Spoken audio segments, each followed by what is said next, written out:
नमस्ते मेरे अपने मेरा बंगाल में आपका स्वागत है। मैं हूँ रुद्र प्रसाद बैनर्जी। मेरा बंगाल यानी कि बंगाल के बारे में ऐसे कुछ बातें जो आपके पास कभी किसी ने नहीं कही होगी। चलिए शुरू करते हैं। आज का विषय ये है कि बाहर से आए हुए आदमी। इस लफ्ज़ बंगाल में ऐसे छाए हुए हैं कि यहाँ पर जो भी आदमी आउट ऑफ स्टेट यानी राज्यों के बाहर से आते हैं उनको ही कहला दिया जाता है कि ये बाहर से आए हुए आदमी। लेकिन आश्चर्य का विषय ये है कि यहाँ पर रोहिंग्या और जो बांग्लादेशी घुसपैठिए हैं इन लोगों को कभी कुछ नहीं बोला गया।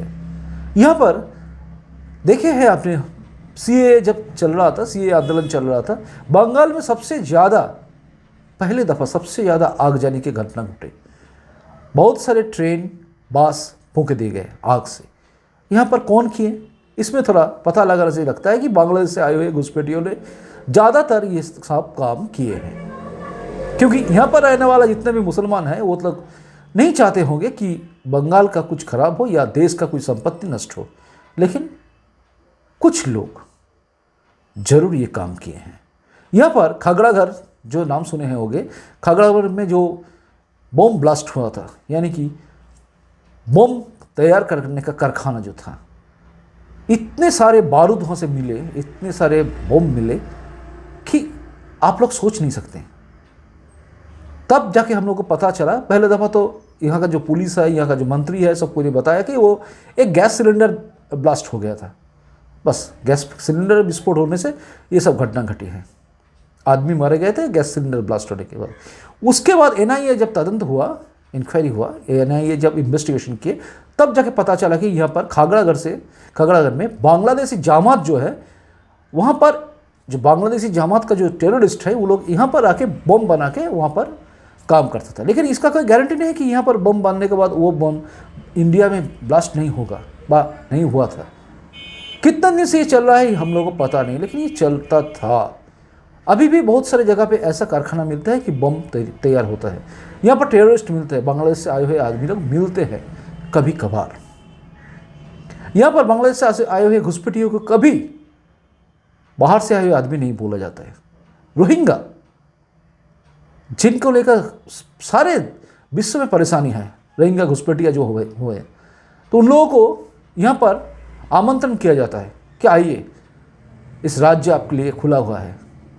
वो यहाँ पर अपने होते हैं, यानी तृणमूल सरकार का, ये राज्य में आ सकते हैं। वो बाहर का आदमी नहीं है। लेकिन यहाँ पर स्वराष्ट्र मंत्री, प्रधानमंत्री सब कोई बाहर का आदमी है। इसी विषय पर आज पश्चिम बंगाल के जो गवर्नर हैं, ये राज्यपाल धनखड़ जी ने क्या बोले हैं, अब थोड़ा सुन लीजिए प्रेस के सामने। कोठरी में समय बिताने वाले इस भूमि से थे। उनकी आत्माओं के सम्मान के लिए, भारत के संविधान की मूल भावना को आगे बढ़ाने के लिए मैं आज याचना करता हूं, प्रार्थना करता हूं, अनुरोध करता हूं कि भारत का संविधान में जो प्रियम्बल है, that is a jewel in the crown of Indian constitution, उसकी भावना है वी द पीपल।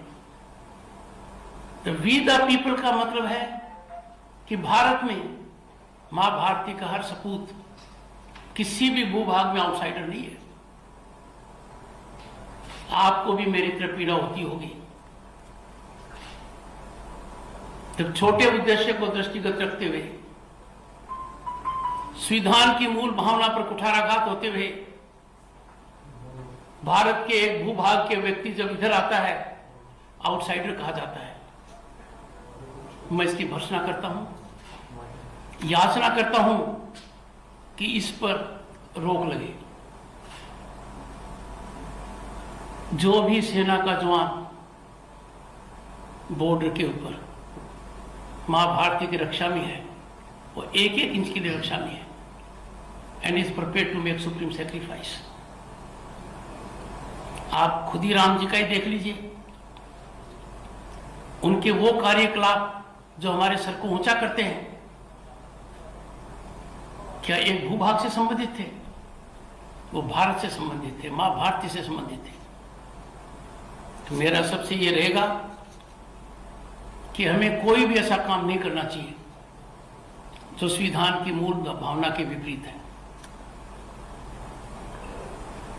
2020 बहुत चुनौतीपूर्ण रहा देश के लिए, दुनिया के लिए और पश्चिम बंगाल के लिए। पर पश्चिम बंगाल में कुछ ऐसा हुआ जो टाला जा सकता था। अम्फान की चपेट में पूरा प्रांत आया,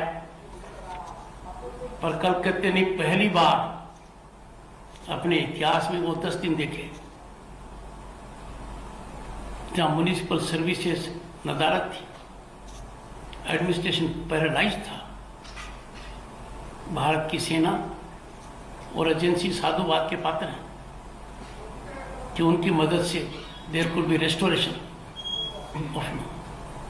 मैं अपने आप से प्रश्न पूछता हूं, जब हमारे इंडियन मेट्रोलॉजिकल डिपार्टमेंट तो जानकारी देता है, दुनिया उसकी कदर करती है, समय पहले जानकारी मिली थी, पर्याप्त समय था, तैयारी क्यों नहीं हुई? क्या हमें पड़ोसी राज्य से घटना के बाद मदद की आवश्यकता थी?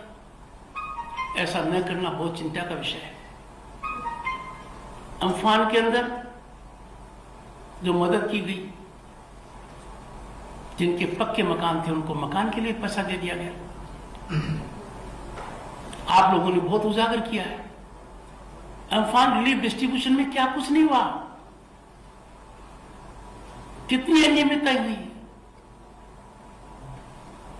वो रेवड़ियां अपने लोगों को राजनीतिक कारणों से बांटते रहे।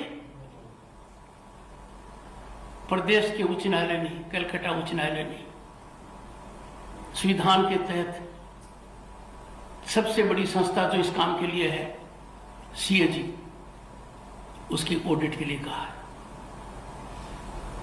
पैंडेमिक में परचेजेज हुई, 2000 करोड़ के परचेजेज के लिए माननीय मुख्यमंत्री ममता बनर्जी ने यह ध्यान में रखते हुए अनियमितताएं हुई है, इरेगुलरिटीज हुई हैं, and there are other serious issues. एक जांच का गठन किया, तब मैंने उनको आगाह किया, जो जांच के दायरे में है, जिन पर जांच होनी चाहिए, वो जांचकर्ता बन गए। ये न्याय के मौलिक सिद्धांत के विपरीत है। पर हुआ क्या? न तो पत्रकार लोग उस जांच की चर्चा करते हैं, न आप लोग उस जांच रिपोर्ट को मांगते हैं, न आप उस जांच के बारे में कोई प्रश्न पूछते हैं। और आपका राज्यपाल जब सरकार से पूछता है कि वो रिपोर्ट कहां है, उस रिपोर्ट में क्या लिखा है, नहीं बताया गया है।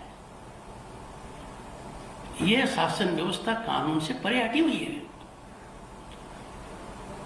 जहां तक राज्यपाल का प्रश्न है, भारत के संविधान के तहत अनुच्छेद 167 के तहत मुख्यमंत्री का दायित्व है, कॉन्स्टिट्यूशन में जो शब्द लिखा है उसका उपयोग मैं नहीं करना चाहता, but it is in the constitution, duty of the chief minister, उस ड्यूटी का निर्वहन नहीं कर रहे,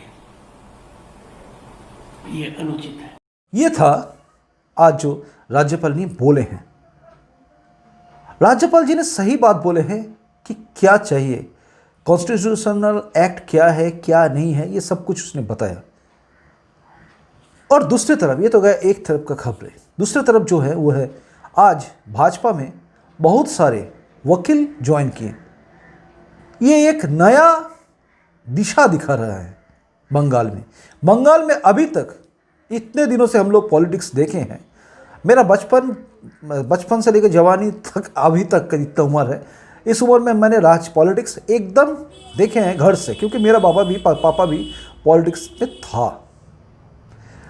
तो उसके साथ होते हुए इतना बड़े हुए हम लोग, तो बड़े होते हुए हम देखे हैं पॉलिटिक्स में एक चीज़ हमने कभी देखा नहीं था, जो अब बंगाल में नया आए हैं, वो है बीजेपी में योगदान जो है, यानी ज्वाइन करने के लिए मेला बैठ गया है, योगदान मेला, ये शब्द नया है। और ये जो ट्रेंड है, इतने सारे आदमी लोग नेता मंत्री सब कोई ज्वाइन कर रहे हैं, एक एक जगह पे योगदान मेला चल रहा है, वहाँ पर इतने सारे आदमी लोग ज्वाइन कर रहे हैं, देख के ताज्जुब बन जाते हैं। और ये जो है, ये साइकोलॉजिकल इफेक्ट फेंकते हैं पूरे बंगाल के जनगण के ऊपर, और ये साइकोलॉजिकल इफेक्ट उस दिशा में ले जाते हैं बंगाल के जितने भी जनगण, अभी जितने भी जनता थे जो सोच रहे थे कि पला ये चेंज होगा, ये गवर्नमेंट चेंज होगा या नहीं, अभी वो लोग 100% निश्चित हो गए कि चेंज होगा ही, क्योंकि इतने सारे आदमी लोग जा रहे हैं। और उल्टा तरफ सरकार में रहे हुए टीएमसी के पास कौन जा रहा है, बीजेपी से, भाजपा से जा रहे थे, एक ही आदमी गए हैं, एक ही औरत गए हैं भाजपा से, वो है सौमित्र खां एमपी जो है, और भाजपा का युवा मोर्चा का जो है स्टेट युवा मोर्चा का प्रेसिडेंट जो है सौमित्र खां, उनकी वाइफ, उन्होंने एक ही आदमी गया, एक ही औरत गई है बस। और जो जा रहे हैं वो लोग एक या दो बस, बड़े कोई नहीं गए अभी तक। ये हाल है बंगाल का अभी का। और भी आप लोगों के सामने एक बात क्लियर हो गए होगी कि बंगाल में टीएमसी गवर्नमेंट के जाने का वक्त तैयार हो चुका है, यानी वोट होने से पहले भी चला जा सकता है, क्योंकि यहाँ पर अगर आस्था वोट हो तो हो सकता है गड़बड़ हो जाए। चलिए, ये था आज के लिए मेरा बंगाल में। फिर मुलाकात होंगे कल, तब तक के लिए नमस्ते। वंदे मातरम, भारत माँ की जय हो, जय हिंद।